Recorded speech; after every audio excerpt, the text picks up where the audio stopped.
चेतना क्या है? चेतना का अर्थ है अपने अस्तित्व की जागृति, अर्थात मैं हूं का भान होना। मैं कौन हूं? अगर हम ये प्रश्न पूछ रहे हैं तो ये दर्शाता है कि हम चेतन प्राणी हैं।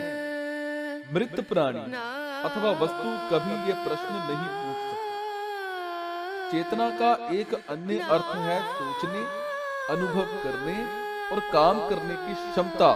जैसा कि चेतना ही जीवित और मृत में अंतर करती है। इसे समझने के लिए जीवित शरीर और मृत शरीर की चेतना के बीच के अंतर को समझना पड़ता है। जब जीवित शरीर को थोड़ा भी स्पर्श किया जाए तो वो तुरंत प्रत्युत्तर देता है अथवा वो तुरंत सर्दी गर्मी का अनुभव करता है। दूसरी ओर मृत शरीर को जलाए जाने अथवा बर्फ के अंदर रखने पर भी वो कोई प्रतिक्रिया नहीं करता। और इसी प्रकार जीवित शरीर का अर्थ है चेतना की उपस्थिति और मृत शरीर का अर्थ है चेतना की अनुपस्थिति। इस प्रकार अगर चेतना ही हमें जीवंत बनाती है तो प्रश्न उठता है कि चेतना का स्रोत क्या है। जैसा कि आधुनिक विज्ञान का मानना है कि चेतना अणुओं और रसायनों के मिश्रण से पैदा होती है।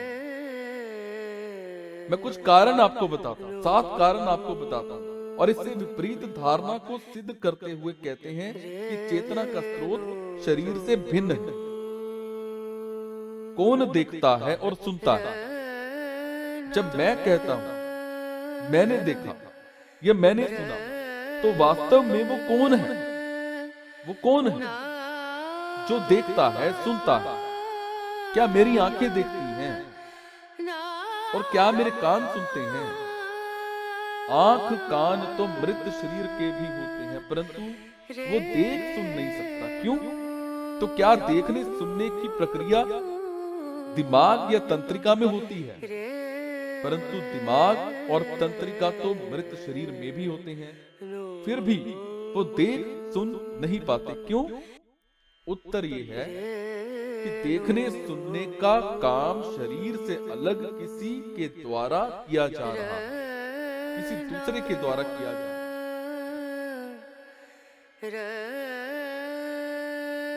मृत शरीर में फिर से रसायन डालकर उसे जीवित करो। नंबर 2 है ना। वैज्ञानिकों के अनुसार अगर रसायन ही जीवन का स्रोत है तो हम मृत शरीर में फिर से उन रसायनों को डालकर उसे जीवित कर सकते हैं। परंतु आज तक कोई ऐसा नहीं कर सका है क्योंकि जिंदगी का स्रोत रसायन नहीं अपितु कुछ और है। ये हम सबका सामान्य अनुभव है कि जीवन का स्रोत जीवन ही है, ना कि मृत जड़ पदार्थ और रसायन। नंबर 3 सामान्य समझ। व्यक्ति की मृत्यु होने पर उसके संबंधी शोक करते हैं, हाय ये चले गए। परंतु कौन चला गया? जिस व्यक्ति से आप प्रेम करते थे वो तो अभी भी वही है। शरीर तो कहीं नहीं गया, तो फिर कौन गया? स्पष्ट है कि शरीर से अलग कोई वस्तु चली गई है अथवा जिसके कारण शरीर चलता फिरता था वो वस्तु चली गई है। नंबर 4 अंतर्बोध। हम कहते हैं कि मेरा हाथ, मेरा शरीर इत्यादि। हम ये नहीं कहते कि मैं हाथ या मैं शरीर। इसका अर्थ है कि मैं हाथ नहीं हूं अपितु वो हाथ मेरा है, अर्थात हाथ और मैं दोनों अलग हुए। मैं अपने हाथ का स्वामी हूं, मैं हाथ नहीं हूं। तो वो मैं कौन है जो शरीर का स्वामी है और इसे चलाता है? नंबर 5 शरीर बदलता है परंतु मैं वही रहता है। गर्भाधान में से लेकर मृत्यु तक हमारा शरीर नित्य परिवर्तित होता रहता है। द ह्यूमन ब्रेन नामक पुस्तक में प्रोफेसर जॉन फीफर लिखते हैं कि आपके शरीर में ऐसा एक भी अणु नहीं है जो 7 साल पहले भी था।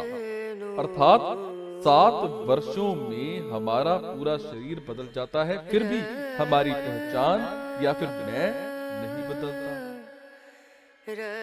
ये मैं की भावना ही चेतना है, जो शरीर के बदलने पर भी नहीं बदलती।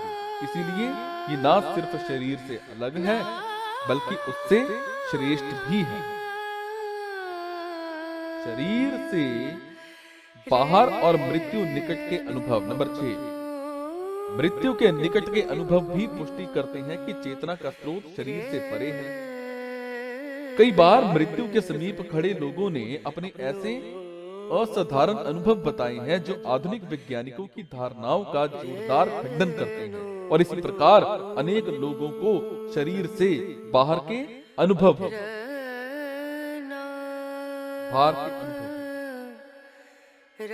और कई बार अत्यधिक रोगग्रस्त या शारीरिक कष्ट होने पर जब वो अचेतन हो गए, उस समय उन्होंने अनुभव किया कि वो अपने शरीर से बाहर आकर शरीर और उसके आसपास हो रहे कामों को देख रहे हैं। चेतना लौटने पर उन्होंने उन घटनाओं की पुष्टि भी की। फॉर एग्जाम्पल, किसी पर्सन को दिल का दौरा पड़ा और वो बेहोश हो गया।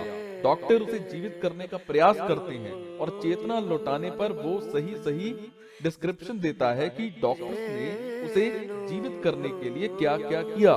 समस्त डॉक्टरी मानदंडों से वो रोगी अचेतन था और उसके पास देखने, सुनने और समझने की कोई क्षमता नहीं थी। फिर भी चेतना लौटने पर वो सटीक जानकारी देता है। कुछ घटनाओं में रोगी ने यहाँ तक बता दिया कि ऑपरेशन थिएटर में क्या क्या हुआ और डॉक्टर्स ने किस तरह से ऑपरेशन किया। तो बड़ा प्रश्न ये है कि ऑपरेशन होते समय वो कौन था जो सब कुछ देख रहा था? क्योंकि शरीर तो पूरी तरह से बेहोश था और मेज पर लेटा था। इसीलिए वास्तविक दृष्टा अथवा चेतना का स्रोत शरीर अवश्य ही शरीर से अलग होना चाहिए। अनेक नामी साइंटिस्ट ने गहराई से मृत्यु निकट के अनुभवों की छानबीन की है। फॉर एग्जाम्पल, अमेरिका की एमोरी यूनिवर्सिटी मेडिकल कॉलेज के हार्ट स्पेशलिस्ट डॉक्टर माइकल सेबोम ने शुरुआत में इसे स्वीकार नहीं किया, परंतु गहरी रिसर्च करने के बाद उन्होंने अनेक प्रश्न उठाए कि कहीं चेतना का स्रोत भौतिक शरीर से परे तो नहीं है। अब पूर्व जन्म की याद। पूरे विश्व में अलग अलग समुदायों, धर्मों और राष्ट्रों से ऐसे अनेक एग्जाम्पल सामने आए हैं जिनमें लोगों को अपने पूर्व जन्म की घटनाओं का अक्षरश स्मरण रहा है। नॉर्मली ये स्मृतियां बच्चों में रही हैं।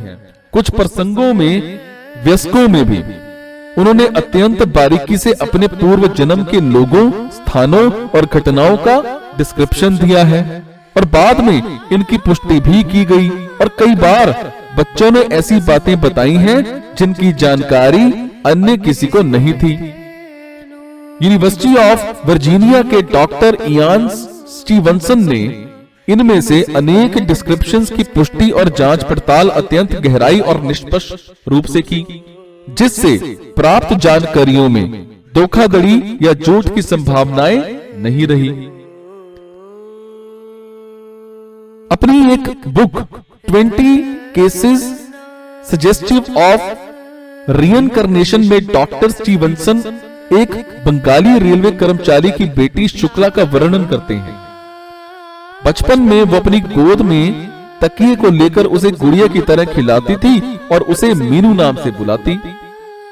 ऐसा व्यवहार करती मानो मीनू उसकी बेटी है।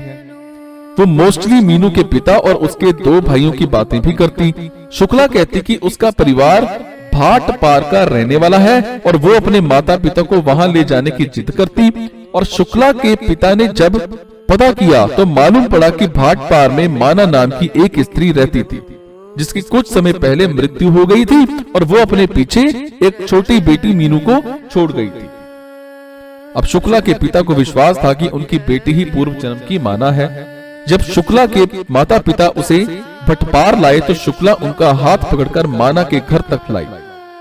वहां बैठे 30 अनजान लोगों में से उसने माना के पति, सास, देवर और मीनू को पहचान लिया और इसके अतिरिक्त उसके द्वारा दिए गए अन्य डिस्क्रिप्शंस की भी पुष्टि की गई। एक और जगह डॉक्टर स्टीवनसन अमेरिका के फिलाडेल्फिया में रहने वाली एक महिला का वर्णन करते हैं। सम्मोहन के द्वारा उसे भूतकाल में ले जाया गया, जहां एक स्वीडन में एक किसान थी। सम्मोहित अवस्था में वो धारा प्रवाह स्वीडिश भाषा बोलने लगी, जबकि उसका एक इस जीवन में स्वीडन से कोई संबंध नहीं था। स्थानीय स्वीडन वासियों ने उसकी भाषा और व्याकरण की पुष्टि की और ये इसीलिए भी रोचक था क्योंकि स्वीडिश भाषा के अनेक अक्षर अमेरिकियों द्वारा अत्यंत कठिनाई से बोले जाते हैं और भारत में भी पूर्व जन्म की अनेक घटनाएं हैं और इनमें से कुछ को मीडिया ने भी बड़े चाव से प्रकाशित किया। अब वैदिक शास्त्रों में पूर्व जन्म की स्मृति रखने वाले अनेक व्यक्तियों के इतिहास का वर्णन है। फॉर एग्जाम्पल, श्रीमद् भागवतम में देवर्षि नारद अपने शिष्य श्रील व्यासदेव को अपने पूर्व जन्म की कथा सुनाते हैं, जिसमें वो एक दासी के पुत्र थे। अब इस संदर्भ में महाराज भरत का इतिहास भी जग विख्यात है। अपने अगले जन्म में वो एक हिरण बने और तत्पश्चात उन्होंने एक ब्राह्मण परिवार में जन्म लिया।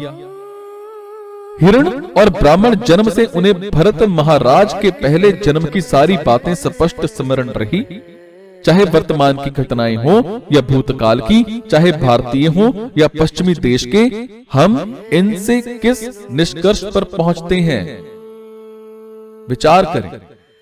मृत्यु के समय शरीर और दिमाग के सारे तंतु पूर्णतः नष्ट हो जाते हैं। फिर कौन सी कड़ी पूर्व जन्म और वर्तमान जीवन को जोड़ती है? निश्चित रूप से वो कड़ी शरीर से अलग है, जो पिछले शरीर के नष्ट होने पर भी नष्ट नहीं हुई और पहला शरीर नष्ट होने के बाद अगले शरीर में स्थानांतरित भी हो गई। डॉक्टर स्टीवनसन और दूसरों के द्वारा किए गए अध्ययन से प्रमाण प्राप्त होते हैं कि शरीर से अलग कोई चेतन तत्व है और वो एक शरीर से दूसरे शरीर में यात्रा करता है। तो अगर चेतना शरीर से अलग है तो इस चेतना का क्या स्रोत है? और भगवद गीता इसका उत्तर देती है।